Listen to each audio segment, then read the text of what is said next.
All right, today we're going to be learning about Hammurabi and the Babylonian Empire. Now, the Akkadian Empire lasted for approximately 200 years, but after they fell after a series of military defeats to the Babylonians, Babylonia becomes the next powerful group in the region and will dominate the city-states of Mesopotamia.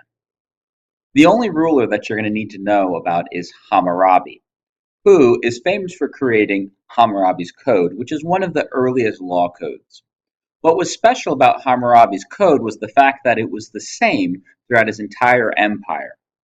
Historians and archaeologists have actually found codes of laws that are older, even though people always say the first law code was Hammurabi's. What makes Hammurabi special, like I said, is each and every city in his empire had the same laws. And not only that, those laws were posted in the center of the city so that everyone could be aware of what the law is. You couldn't go and break the law and say, I didn't know. You couldn't go from one city to another, break the law and say, I didn't know. The laws were the same no matter where you went in the empire, and that is a very big deal. Now, the other important thing about Babylon, or Babylonia, depending on what you prefer, is they became very, very wealthy from trade. And the way this happened was the Babylonians built lots of roads to make it so people would use them. Because think about it. Are you going to go travel without a road? Are you going to have all of your stuff in your arms carrying it and then just go? Or are you going to pick the road? Now, the Babylonians were smart. They made those roads go through their capital city of Babylon so that all of the merchants did. Therefore, they could tax the traders as they go through, saying, hey, you owe me a penny every time you go through, which doesn't sound like a lot, but if thousands upon thousands are going through, those pennies are going to add up. Also, that meant the capital of Babylon had access to all of the world's goods that were going through. If you wanted to buy something, you went to Babylon. We see two pictures of Hammurabi. Clearly the one over here, that statue's seen better days, and this is a very famous statue, or stele, which we learned about yesterday, where we see Hammurabi going and giving the code.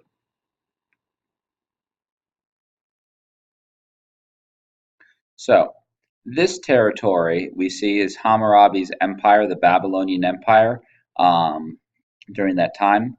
This is where it's going to start off with, and then we're going to see it expand out. Babylon there, the capital. Now, Babylon is going to last for a long time, and we're going to see the empire is going to grow to this great extent, being pretty humongous, having all of Mesopotamia and then lands to the northeast.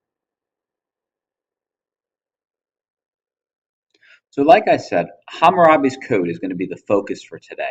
And it's important because it's one of the world's first written law codes. It consisted of 282 laws total.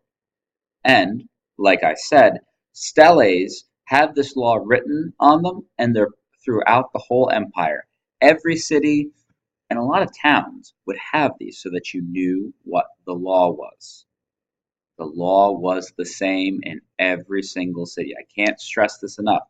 Babylon had Hammurabi's code, which made the same laws everywhere. Now, these laws were about all sorts of things, whether it's stealing or murder, crimes, laws about farming, how to conduct business, laws about marriage, and laws about the family. And one of the points of these laws were to protect people that weren't as powerful as others. For example, one of the important laws in Hammurabi's code was husbands weren't allowed to abuse their wives. They couldn't just beat them up because they felt like it. Now, it was in the law, so if a husband did that, they could get in some serious trouble. And you've actually probably heard of Hammurabi's code and didn't know about it. The whole an eye for an eye, a tooth for a tooth, we get that from Hammurabi's code.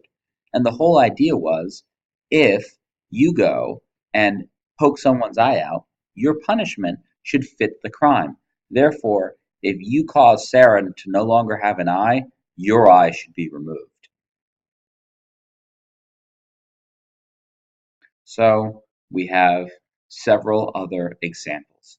So if you're caught stealing because you use your hand to steal, they would cut off the hand. If someone dies, most likely you're going to be treated with the death penalty.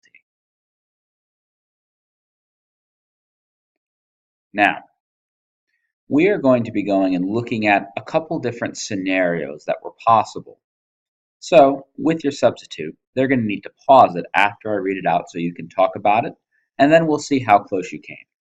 So, for example, what should be done to the carpenter who builds a house and then it falls and kills the owner? Talk about that with the class, get a few options. Please pause. Okay, hopefully you talked about that. So, under Hammurabi's code, if a builder builds a house but doesn't do a good job building it, builds it really quick, really cheaply, and it falls down and kills the owner, then the owner of the house, his family has every right to put the builder to death. What about if a man is unable to pay his debts? Talk about that. Pause, please. All right, so if a man is unable to pay a debt and can't, find the money, he's going to sell his wife, son, or daughter, or themselves if they don't have them, into slavery. For 3 years, they're going to have to work in the house of the purchaser or the master, and in the fourth year, they're going to be set free. How fair is that? Your dad can't pay his debt, so now you have to be a slave? Oof, bummer. What about the boy who slaps his father, which I hope none of you would ever do? Talk about it for a second. Pause it here, and we'll find out.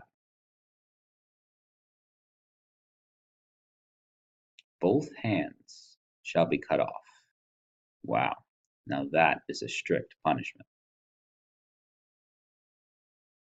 So now, here's a question. How do you think you should know who is telling the truth when one man brings an accusation against the other? Get a couple ideas? Let's talk about it in a moment.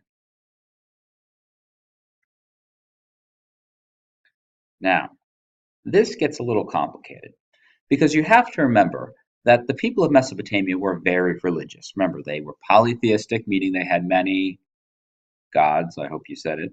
Now, so what they believed was the gods would intervene.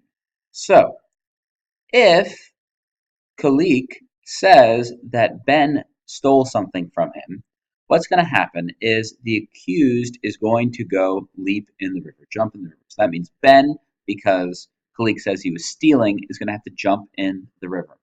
Now, if Ben sinks, clearly he was guilty, and of course he drowned.